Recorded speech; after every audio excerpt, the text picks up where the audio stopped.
Hi friends, welcome to Healthy Cooking Channel. இந்த வீடியோல நம்ம இன்னைக்கு சுவையான காளான் குழம்பு எப்படி செய்வோம்னு பாப்போம்.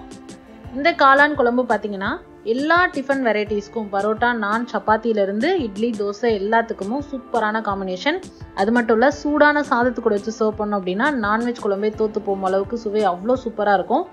இந்த வீடியோல நம்ம இன்னைக்கு சுவையான காளான் குழம்பு எப்படி நம்ம ஈஸியா செய்யலாம்னு பார்க்கலாம் வாங்க. காளான் குழம்பு செய்யறதுக்கு ஃபர்ஸ்ட் நம்ம ஒரு மசாலா ரெடி பண்ணனும். அதுக்கு கடாயில 1 டேபிள்ஸ்பூன் அளவுக்கு எண்ணெய் விட்டுக்கோங்க. எண்ணெய் சூடானதுக்கு அப்புறமா 2 கைப்பிடி அளவு சின்ன வெங்காயம், 10 பல் பூண்டு, சின்ன சைஸ்ல 4 துண்டு இஞ்சி, 2 கொத்து கருவேப்பிலை இதெல்லாமும் எண்ணெயில கொஞ்சம் வதக்கி விடணும். பாதி அளவு வதங்கி வரட்டும். அடுத்ததா நம்ம ஒரு மீடியம் சைஸ் தக்காளி, மசாலாவுக்கு தேவையான அளவு உப்பு சேர்த்துட்டோம் அப்படின்னா தக்காளி ஈஸியா வதங்கிடும் செய்யும். அதனால இப்பவே உப்பு சேர்த்துட்டு கொஞ்சமா வதக்கி விட்டு எடுத்துக்கலாம். தக்காளி பாதி அளவு வெந்து வரணும்.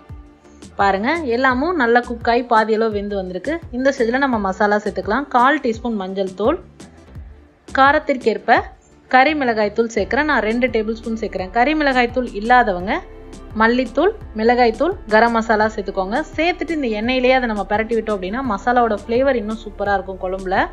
அடுத்ததா ஸ்டவ் ஆஃப் பண்ணிட்டு 4 டேபிள் ஸ்பூன் அளவுக்கு துருவின தேங்காய் சேர்த்துக்கிறேன்.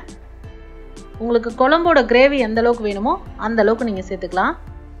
இப்போ அதையும் சேர்த்து அந்த மசாலா கூட நல்லா கலந்து விட்டுட்டு இதை நல்லா ஆற விட்டுறணும். நல்லா ஆறி வந்ததுக்கு அப்புறமா நம்ம மிக்சர் ஜார்ல சேர்த்துக்கலாம். கொஞ்சமா 1 டேபிள் ஸ்பூன் அளவுக்கு பொட்டுக்கடலை சேர்த்துட்டு கொஞ்சமா தண்ணி விட்டு மசாலா ரெடி பண்ணிக்கோங்க. ரொம்ப நைஸாவும் அரைக்க வேணாம், ரொம்ப கொரகொரப்பாவும் அரைக்க வேணாம். அடுத்ததா 2 பாக்ஸ் நான் காளான் வாங்கி நல்லா சுத்தம் பண்ணி எடுத்திருக்கேன். உங்களுக்கு எந்த மாதிரி ஷேப்ல வேணுமோ அந்த மாதிரி கட் பண்ணி எடுத்துக்கோங்க. ஒரு காளானை நான் 4 பீஸா போட்டு எடுத்திருக்கேன். இப்போ நம்ம கிரேவி எப்படி செய்யலாம்னு பார்த்துடலாம். கடாயில 1 டேபிள் ஸ்பூன் அளவுக்கு எண்ணெய் விட்டுக்கோங்க. எண்ணெய் சூடானதுக்கு அப்புறமா கடுகு,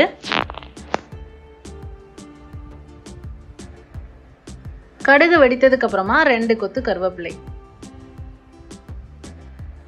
அதுக்கப்புறமா நம்ம ஏற்கனவே கட் பண்ணி வச்சிருக்கக்கூடிய காளான் அதுல சேர்த்துட்டு எண்ணெயிலே நல்லா வதக்கிட்டோம் அப்படின்னா அதோட பச்சை வாசனை போயிட்டு கிரேவில வந்து நல்ல டேஸ்டா இருக்கும்.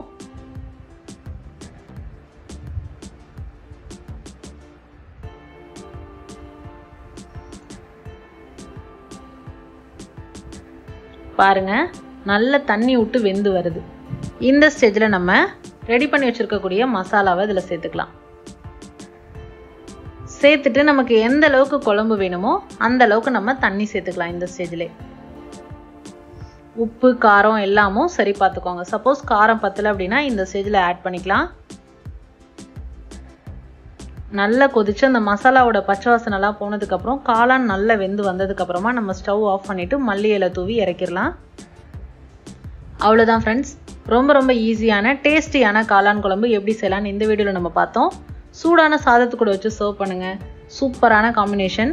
எல்லா இட்லி, தோசை மாதிரி எல்லா டிஃபன் வெரைட்டிஸ்க்கும் அட்டகாசமான காம்பினேஷன். ட்ரை பண்ணி பார்த்துட்டு உங்களோட கமெண்ட் மறக்காம சொல்லுங்க ஃப்ரெண்ட்ஸ். இது போன்ற ஹெல்தி ரெசிபிஸ்க்கு மறக்காம ஹெல்தி குக்கிங் சேனலை சப்ஸ்கிரைப் பண்ணுங்க. இந்த வீடியோ உங்களுக்கு பிடிச்சிருந்தா லைக் பண்ணுங்க, ஷேர் பண்ணுங்க, கமெண்ட் பண்ணுங்க. தேங்க்ஸ் ஃபார் வாட்சிங்.